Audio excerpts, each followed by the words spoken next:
Gwneud blodyn yr haul. Gwenynen.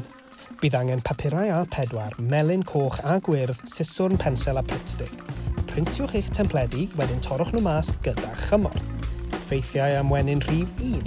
Mae gwenyn wedi bod o gwmpas ers oes y deinosoriaid, tua 100 miliwn o flynyddoedd yn ôl. Pterodactyl.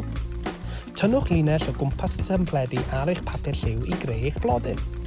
Os nad oes gennych bapur lliw, wel pam ddim peintio papurau gwyn yn felyn, coch a gwyrdd. Wey! Nawr, torrwch eich petalau a'ch colchoedd lliwgar mas gyda chymorth. Ffeithiau am wenyn rhif 2. Roedd pobl yn yr hen aifft yn arbenigwyr ar gadw gwenyn. Nawr, dylai fod gennych betalau melyn mawr, canolig a bach ac hefyd 5 cylch coch, 1 cylch llwyd a 4 deilen werdd. Ffeithiau am wenyn rhif 3. Mae'r fam wenynnen yn dodwy hyd at 2,000 o wyau y dydd.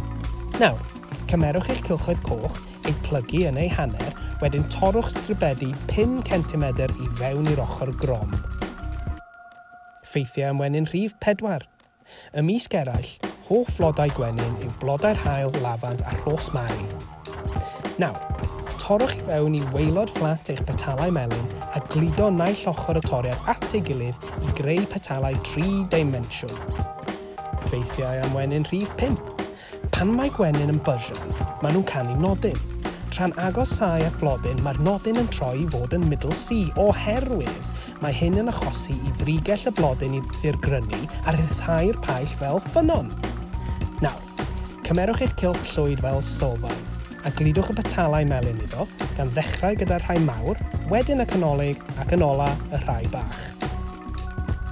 Gludwch y 5 cylch coch, un ar ben y llall i ganol y blodyn. Wedyn, trowch yr holl beth drosodd a gludo'r dail gwyrdd i'r cefn. A dyna ni, blodyn yr haul. Reit da. Gwenynen!